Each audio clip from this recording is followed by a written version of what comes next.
Assalamualaikum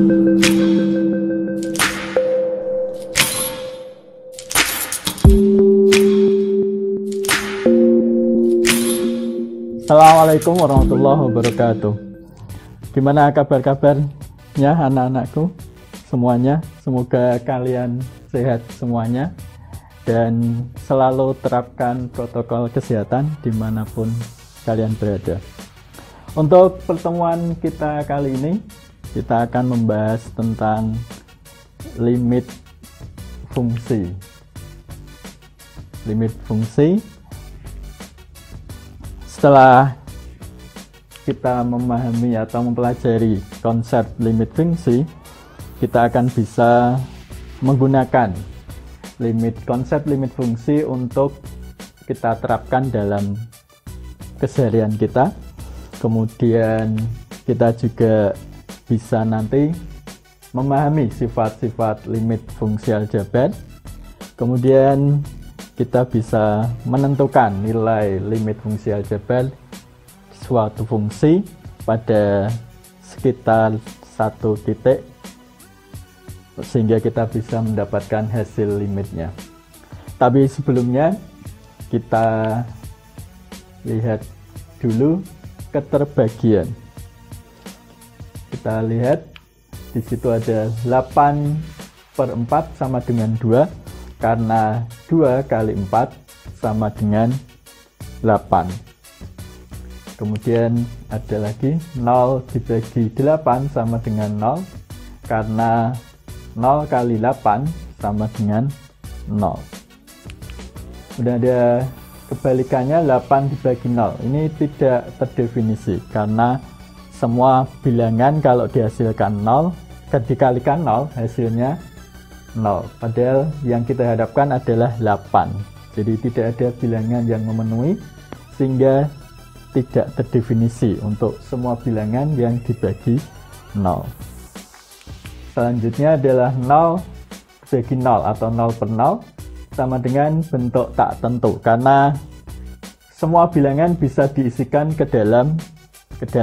Jadi misal mau diisi 100 kali 0 hasilnya juga 0. Mau 1000 kali 0 hasilnya juga 0. Jadi bentuknya tak tentu.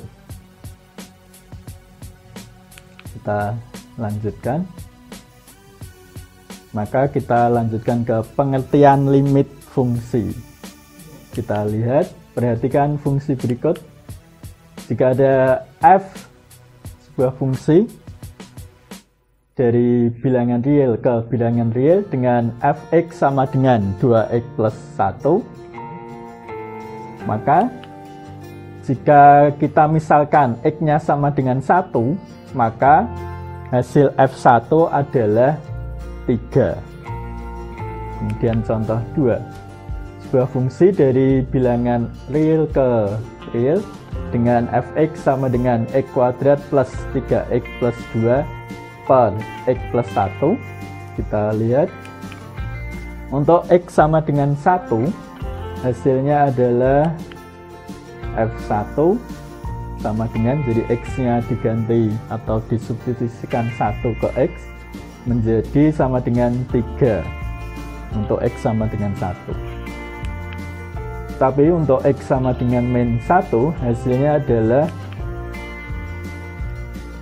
tak tentu karena x kuadrat plus 3x plus 1, kalau x-nya disubstitusikan min 1 hasilnya adalah 0, x plus 1 x-nya disubstitusikan min 1 hasilnya juga 0. Jadi 0/0 tak tentu.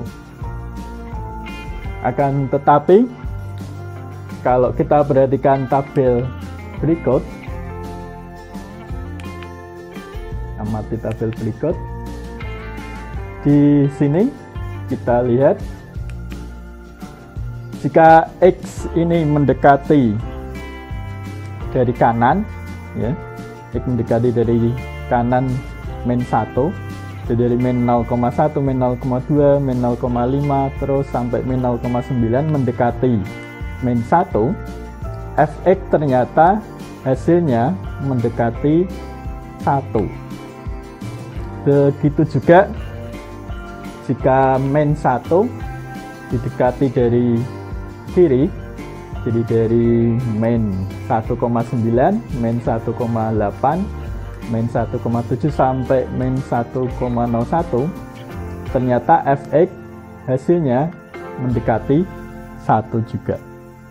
Maka dari sini, dari tabel ini, jika nilai x bergerak mendekati nilai min 1 dari kanan, maka nilai fx juga bergerak mendekati 1. Begitu juga ketika nilai x bergerak mendekati min 1 dari kiri, maka nilai fx mendekati 1. Sehingga kita dapatkan hasilnya dalam matematik bisa ditulis dengan bentuk limit. Jadi limit artinya secara makna kata adalah pendekatan. Jadi bacanya adalah nilai limit x kuadrat plus 3x plus 2 per x plus 1 untuk x mendekati min 1 adalah 1. Padahal sebelumnya kalau x-nya kita masukkan min 1, hasilnya tak tentu, 0,0. Sehingga untuk limit ini digunakan untuk pendekatan nilai fungsi dari sebuah titik. Jadi kalau titiknya atau x-nya misal sama dengan a, hasilnya tak tentu atau hasilnya tidak terdefinisi, maka dengan konsep limit kita akan mengetahui nilai dari fungsi tersebut. Jadi bisa kita simpulkan di sini, jika sebuah kurva atau sebuah kurva dari fungsi y sama dengan fx, untuk x tidak sama dengan a, jika didekati dari kanan, untuk x sama dengan a, dan dari kiri, maka akan terdapat atau kita menghasilkan nilai dari sebuah fungsi tersebut. Jadi definisi limit adalah suatu fungsi y sama dengan fx didefinisikan untuk x di sekitar a, maka limit fx sama dengan L jika x mendekati a, jika dan hanya jika limit fx untuk x mendekati a dari kiri sama dengan limit fx untuk x mendekati a dari kanan sama dengan L. Jadi limit adalah suatu konsep matematika untuk menjelaskan atau menyelesaikan persoalan sebuah nilai fungsi yang ketika sebuah x atau nilai dimasukkan dalam sebuah fungsi, hasilnya tak tentu atau hasilnya tidak terdefinisi. Dengan konsep limit kita bisa mengetahui hasilnya. Jadi itu adalah penjelasan tentang konsep limit yang nantinya dengan materi ini kita akan mempelajari tentang sifat-sifat limit dan cara menentukan atau menyelesaikan soal-soal yang berhubungan dengan limit. Jadi kita akan ketemu di pertemuan selanjutnya dengan materi sifat-sifat limit dan cara menyelesaikan soal yang berhubungan dengan limit. Jadi untuk pertemuan ini saya kira cukup. Semoga kita bisa bertemu pada pertemuan selanjutnya. Assalamualaikum warahmatullahi wabarakatuh.